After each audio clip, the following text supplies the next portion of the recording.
Oi, eu sou a Maria Tereza Tedesco, professora de língua portuguesa, e estamos aqui para mais um tempo de estudar destinado a você, aluno do 9º ano. E nós vamos começar com Agora é a Sua Vez, com a leitura de um fragmento do texto Uma Amizade Sincera, para respondermos à questão proposta sobre este fragmento. Uma amizade sincera. Não é que fôssemos amigos de longa data. Conhecemos-nos apenas no último ano da escola. Desde esse momento, estávamos juntos a qualquer hora. Chegamos a um ponto de amizade que não podíamos mais guardar um pensamento. Um telefonava logo ao outro, marcando encontro imediato. Esse estado de comunicação contínua chegou a tal exaltação que no dia em que nada tínhamos a nos confiar, procurávamos com alguma aflição um assunto. Já nesse tempo, apareceram os primeiros sinais de perturbação entre nós. Às vezes um telefonava, encontrávamos-nos e nada tínhamos a nos dizer. Experimentávamos ficar calados, mas tornávamos-nos inquietos logo depois de nos separarmos. Cheguei a ler livros apenas para poder falar deles, mas uma amizade sincera queria a sinceridade mais pura. Foi quando, tendo minha família se mudado para São Paulo e ele morando sozinho, pois sua família era do Piauí, foi quando o convidei a morar em nosso apartamento, que ficara sob a minha guarda.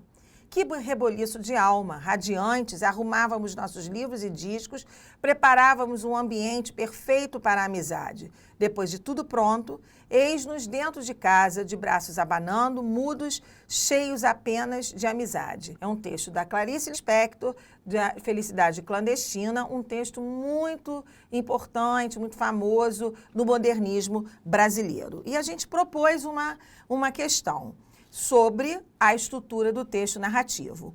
O conflito gerador da narrativa está no fato de os amigos desejarem, quer dizer, o ponto que faz com que haja a trama da história é o desejo de os amigos estarem juntos o tempo todo. Para o encontro de hoje, vamos tratar de um assunto importante na construção do texto: as informações principais e secundárias que constroem a tessitura de um texto. Eu trouxe, então, para nosso encontro, um resumo e vamos fazer a análise dele. Passemos à leitura, então. Sítio do Pica-Pau Amarelo, de Monteiro Lobato.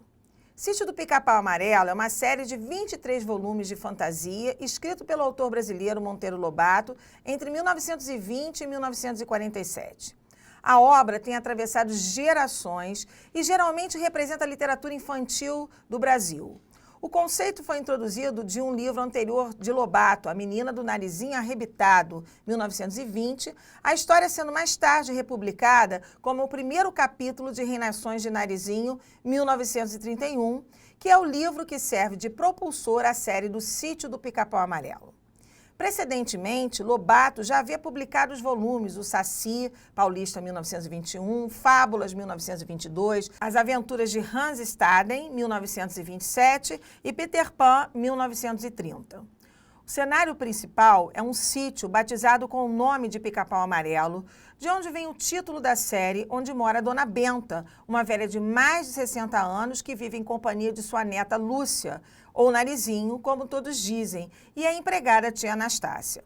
Narizinho tem como amiga inseparável uma boneca de pano velho chamada Emília, feita por tia Anastácia. Em um dos capítulos de Reinações de Narizinho, Emília começa a falar graças à pílula falante do Dr. Caramujo, um médico afamado do Reino das Águas Claras, um palácio que fica no fundo do ribeirão do sítio. Durante as férias escolares, Pedrinho, primo de Narizinho, passa uma temporada de aventuras no sítio. Juntos, eles desfrutam de aventuras explorando fantasia, descoberta e aprendizagem. Em várias ocasiões, eles deixam o sítio para explorar outros mundos, como a Terra do Nunca, a mitológica Grécia Antiga, um mundo subaquático conhecido como Reino das Águas Claras e o espaço exterior. Acabamos de ler um resumo da obra do Monteiro Lobato, O Sítio do Pica-Pau Amarelo. Uma obra interessante, eu acho que você deve lê-la, você deve procurar se ainda não leu. Veja, esse resumo traz as ideias principais do que se vai encontrar nessa obra, né? Para aguçar, inclusive, a curiosidade do leitor para procurar e ler os diferentes textos que lá existem. Hoje, então, nós vamos tratar das ideias principais e secundárias do texto e, para isso, eu queria retomar alguns conceitos importantes. O primeiro conceito importante é que todo texto é um tecido de ideias, é um entrelaçamento dessas ideias e essas ideias vão se entrelaçando entre as frases que formam os diferentes parágrafos, no caso, se o texto é um texto em prosa, né?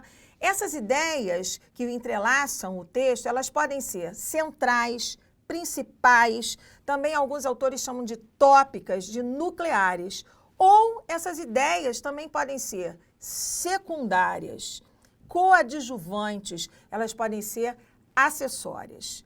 Ambos os tipos de ideia são importantes para o desenvolvimento do texto, embora precisemos olhar o gênero para mediar essa construção de ideias. Por exemplo, no resumo, predominam as ideias principais. A ideia central é a ideia mais relevante de um texto ou de outra manifestação do pensamento. As ideias secundárias ou acessórias ajudam a criar um contexto e a reforçar o essencial. Mas nós podemos prescindir delas sem alterar o significado do texto, como, por exemplo, no resumo que a gente acabou de ler. A ideia central, no entanto, é a base que sustenta, que defende aquilo que o autor quer dizer e o que lhe permite contar o que deseja. Mas atenção, um texto contém muito mais ideias secundárias do que ideias principais. Os conteúdos das ideias secundárias não são os mais importantes, mas sem eles o texto não flui, o texto se torna pesado. Na verdade, são as ideias secundárias que compõem o texto. Por isso, dependendo do seu propósito comunicativo, do gênero discursivo, essas ideias secundárias são imprescindíveis. Na verdade, são as ideias secundárias que fazem com que a gente tenha um texto mais extenso, mais amplo, mais aumentado, tá? Colocadas em excesso, por outro lado, essas ideias secundárias dificultam a compreensão do que é essencial. Mas quando há ideias de menos, o texto vai ficando sintético demais e telegráfico.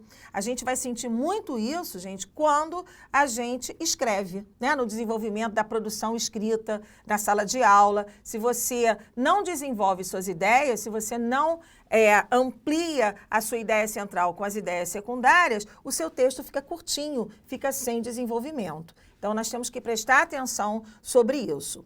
As ideias secundárias são dispensáveis somente quando queremos fazer uma síntese ou um resumo do conteúdo. E essa é uma dica super importante. Por exemplo, quando você for estudar o texto de história, o texto de geografia, o texto de ciências, as ideias principais podem ajudar você a formar o todo daquela lição, daquela mensagem do texto que você está lendo. Eu vou passar agora a leitura do resumo do romance Capitães da Areia, do Jorge Amado.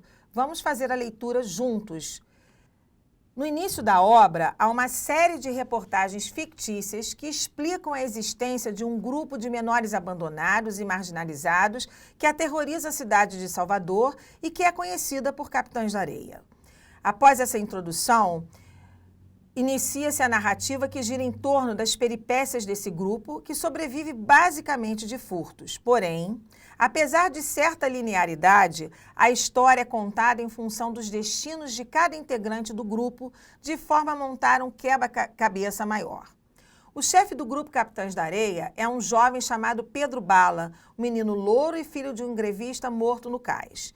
Tinha ido parar na rua por volta dos 5 anos de idade e desde jovem já se mostrava corajoso e o mais capacitado a se tornar líder das crianças. O grupo ocupava um trapiche abandonado na praia e era formado por mais de 50 crianças, sendo que algumas vão sendo apresentadas aos poucos durante a narrativa. Em certo momento da narrativa, a varíola passa a assustar os moradores da cidade. Um dos meninos do grupo contrai a doença e é internado. Nessa altura surgem Doris e a Fuinha, cuja mãe também morreu por causa da varíola, e eles passam a integrar o bando. No início, alguns jovens tentam se relacionar com Dora, mas são impedidos por Pedro Bala, professor e João Grande. Porém, Dora e Pedro Bala passam a ter certo envolvimento amoroso. Cada vez mais fascinado com as histórias de seu pai sindicalista, que morrera em uma greve, Pedro Bala passa a se envolver em greves e lutas a favor do povo. Assim, movido por ideais comunistas e revolucionários, Pedro Bala passa o comando do bando para outro menino e parte para se tornar um militante proletário. Este resumo que a gente acabou de ler, de Capitães da Areia, de Jorge Amado, centra as informações no protagonista. É evidente que o romance traz várias histórias dos vários personagens que vão sendo entrelaçadas. O resumo tem essa característica de ressaltar as ideias principais de um determinado assunto, de um determinado tema. O que é importante você fixar é que um texto, seja ele de base argumentativa, seja ele de base narrativa, traz um entrelaçamento de ideias principais, ideias tópicas e ideias acessórias, que são as chamadas ideias secundárias. As ideias secundárias ampliam esse espectro do texto, ampliam o foco do texto, fazendo com que haja uma extensão maior. Isso é muito importante para a produção do seu texto, um assunto que a gente vai tratar em outro momento. Como você já sabe, nós temos o Agora é a Sua Vez. O texto que eu escolhi é Encantador, um resumo de um livro famoso, O Menino do Pijama Listrado. Eu gostaria que você lesse com atenção este resumo e respondesse a questão elaborada para esse fim. O fragmento que apresenta uma ideia secundária. Então, para que você possa escolher a resposta certa, você deve fazer a leitura atenta, separando o que é principal, o que é secundário no texto. Você deve lembrar que todo texto é formado por informações principais, nucleares, e informações secundárias, acessórias. Então, volte ao texto, leia, veja quais são as ideias principais e secundárias e aproveite para desenvolver o seu próprio texto com a expansão das suas ideias, tá bom? A gente se encontra num próximo programa. Até lá!